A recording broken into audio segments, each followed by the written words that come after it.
चलें दोस्तों, आज हम इस वीडियो में, जो कि वीडियो नंबर 5 है, इसमें मैं बात करने वाला हूँ आइदर, नाइदर और बोथ। ये तीनों वर्ड्स जो कि बहुत ही इम्पोर्टेंट है आपके लिए जानना। ये तीनों प्रोनाउंस में भी आते हैं और एडजेक्टिव्स में भी आते हैं। आप जानते हैं कि प्रोनाउन का कोई लफ्ज़ कब प्रोनाउन हो जाता है और कब वो एडजेक्टिव हो जाता है। एडजेक्टिव तब होता है जब उसके साथ में कोई नाउन आया हुआ हो, और प्रोनाउन तब होता है जब उसके साथ में कोई नाउन ना आया हो। तो फिलहाल हम इन तीनों वर्ड्स के बारे में बात करेंगे, इनकी मीनिंग जानेंगे, इनका यूज जानेंगे। तो आइदर का मतलब होता है दो में से एक। आइदर का क्या मतलब है? दो में से एक। और नाइदर का मतलब है दो में से एक भी नहीं। और बोथ का मतलब है दो में से दोनों। तो पता ये चला कि ये तीनों ही वर्ड्स दो के लिए इस्तेमाल होते हैं। कोई चीज अगर दो है, दो लोग हैं, दो चीजें हैं, अगर दो से कम है या दो से ज्यादा है तो इन तीनों का यूज नहीं होता, उनके लिए अलग वर्ड्स हैं। अगर कोई चीज या लोग या कोई भी दो हैं तभी इन तीनों का इस्तेमाल होगा, वरना इन तीनों का इस्तेमाल नहीं होगा। तो आइदर का मतलब होता है दो में से एक, नाइदर का मतलब होता है दो में से एक भी नहीं, और बोथ का मतलब होता है दो में से दोनों। तो मैं एग्जाम्पल के साथ मैं आप लोगों को समझाता हूँ और इनका यूज आप अच्छे से देख लें, बहुत ही इंपॉर्टेंट होने वाला है। जैसे मैं यहाँ पर सेंटेंस लिखता हूँ,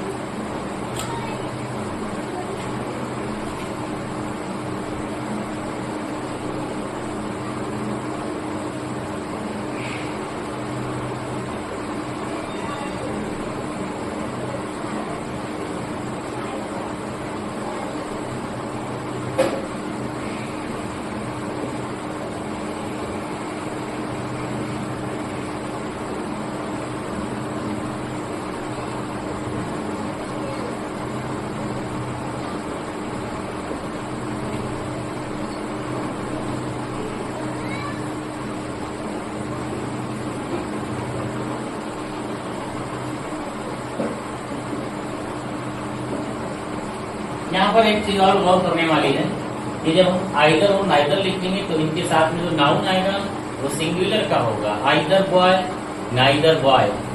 लेकिन जब हम बोथ लिखेंगे तो एक तो ग्रामर का रूल ये है कि बोथ के बाद में दा लगता है, और बोथ के बाद द आता है, उसके बाद नाउन लिखा जाता है।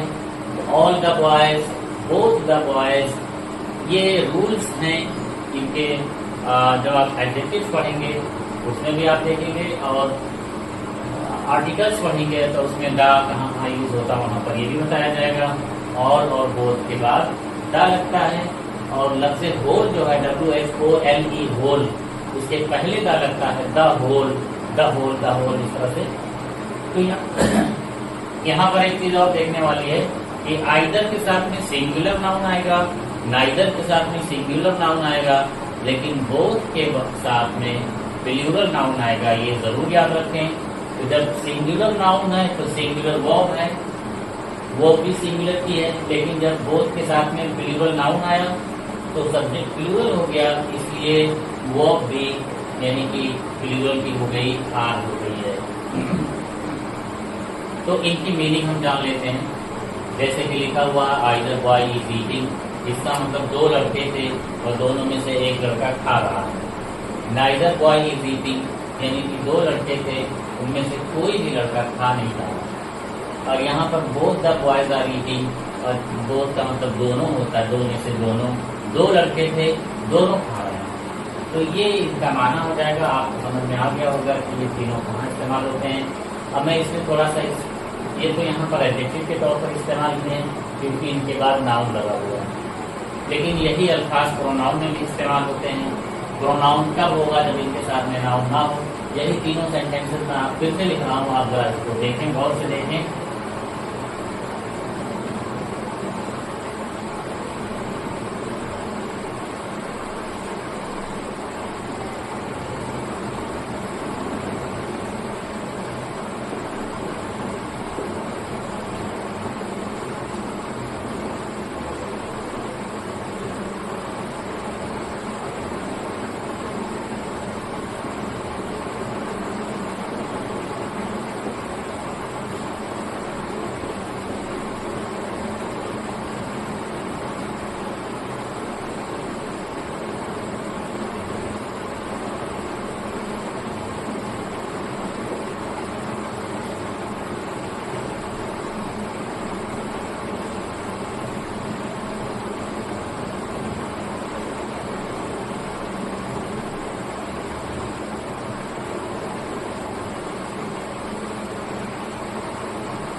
तो चले दोस्तों देखते हैं यही तीनों वर्ड्स कैसे प्रोनाउन की तरह इस्तेमाल होंगे, प्रोनाउन में इस्तेमाल होंगे, बतौर प्रोनाउन इस्तेमाल होंगे।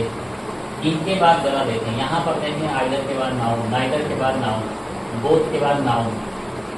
लेकिन यहाँ पर आप देखेंगे तो आइदर के बाद में प्रेपोजिशन आ गया है, नाइदर के बाद में प्रेपोजिशन आ गया है, बोथ के बाद में भी प्रेपोजिशन आ गया है, और उसके बाद नाउन आया है। यानी कि इनके साथ में डायरेक्ट नाउन नहीं आया है। तो जब साथ में डायरेक्ट नाउन नहीं आएगा तो ये प्रोनाउन हो जाएंगे।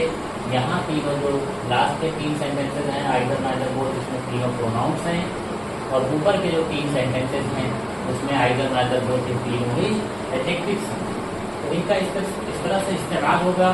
और एक चीज़ आप यहाँ पर गौर करेंगे कि आइदर के साथ में यहाँ पर देखिए सिंगुलर नाउन है, नाइदर के साथ में सिंगुलर नाउन है, लेकिन यहाँ पर प्लूरल नाउन हो गया, क्योंकि जब हम ऑफ के बाद में कोई नाउन लिखते हैं ऑफ द, तो वो हमेशा प्लूरल में होता है। जैसे one of the boys, one of the girls, one of the schools, one of the phones. तो यहाँ पर कुछ भी हो, वन हो, आइदर हो, नाइदर हो, कुछ भी हो, ऑफ द अगर आ गया या two of the, three of the, कुछ भी हो, तो वो ऑफ द के बाद में प्लूरल नाउन आता है, क्योंकि उन तमाम में से इतने। तो अगर वही एक हो जाएगा तो उनमें से इतने कैसे होंगे, इसलिए ऑफ द के बाद में जो नाउन इस्तेमाल होता है वो हमेशा प्लूरल का होता है। तो ये चीज़ आप समझ गए होंगे। अब इसमें मैं थोड़ा सा एडवांस आपको बताता हूँ। जैसे आप अपने किसी साथी के साथ में चाय पीने गए हैं, कॉफ़ी पीने गए हैं, ठंडा पीने गए हैं, तो वो आपसे पूछेगा would you like to take tea और कॉफ़ी। वो आपसे पूछेगा, आपको ऑफर देगा, वो आपको ऑफर देगा कि आप चाय लेंगे या coffee. Would you like to take tea और कॉफ़ी।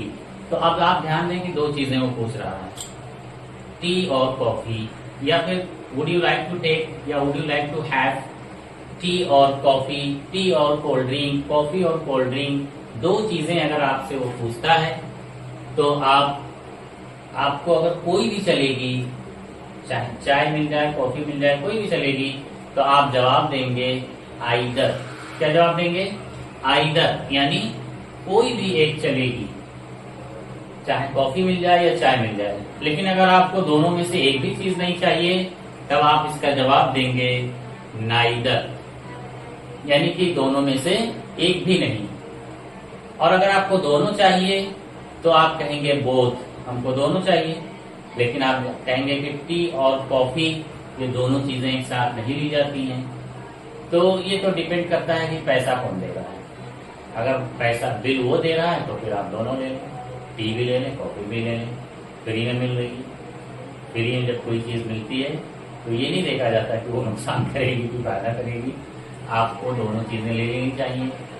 और अगर पैसा आपको देना है तो आप नाइदर कह दें, मुझे कुछ नहीं चाहिए।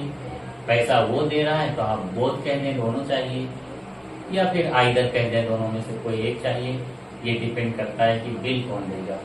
लेकिन ये तो मजाक की बात रही, लेकिन आपको अगर दोनों में से कोई भी चलेगी तो आइदर कहेंगे, और दोनों में से एक भी नहीं चाहिए तो नाइदर कहेंगे। और कोई भी चीज हो, अगर मान लीजिए वो बनाना और एप्पल पूछता है, दोनों चाहिए तो दोनों ले लीजिए, बोथ कह दीजिए। लेकिन अगर वो ये पूछता है would you like to have tea, coffee और कोल्ड ड्रिंक, 3 चीजें पूछ लेता है, यानी कि 2 से ज्यादा चीजें पूछ लेता है, तब आप इन तीनों वर्ड्स का इस्तेमाल नहीं करेंगे, क्योंकि ये तीनों ही वर्ड्स 2 चीजों के लिए इस्तेमाल होते हैं। तो वहां पर आपको अगर कोई भी चीज नहीं चाहिए, अगर 2 से ज्यादा चीजें उसने पूछा है, कोई चीज नहीं चाहिए तो आप कह दीजिए नन, नन, कोई नहीं। और अगर कोई भी चलेगी तो फिर आप कह दें एनी, कोई भी चलेगी तो क्या कहेंगे? एनी। और अगर इन तीनों में से कोई एक चलेगी जो आपको ज्यादा पसंद हो तो फिर उसका आप नाम ले लें, नाउन ले लें। नाउन में कह दें कि मुझे टी चाहिए या कॉफी चाहिए या कोल्ड ड्रिंक चाहिए। अब यहीं पर 2 चीजों में भी अगर वो पूछता है would you like to take coffee और टी और कॉफी, तो अगर कोई भी चलेगी तो आइदर कहें, कोई नहीं चलेगी नाइदर कहें, दोनों चाहिए बोथ कहें। लेकिन अगर आपको मान लीजिए कॉफी ज्यादा पसंद है तो आप सीधा कॉफी कह दें, इन तीनों वर्ड्स के चक्कर में बिल्कुल ना पड़ें। तो ये रहा खुलासा इसका। अब मैं आपको पार्ट्स ऑफ बॉडी की जो बचे हुए 10-5 वर्ड्स हैं वो लिख देता हूँ और उसके बाद वीडियो को खत्म कर देंगे।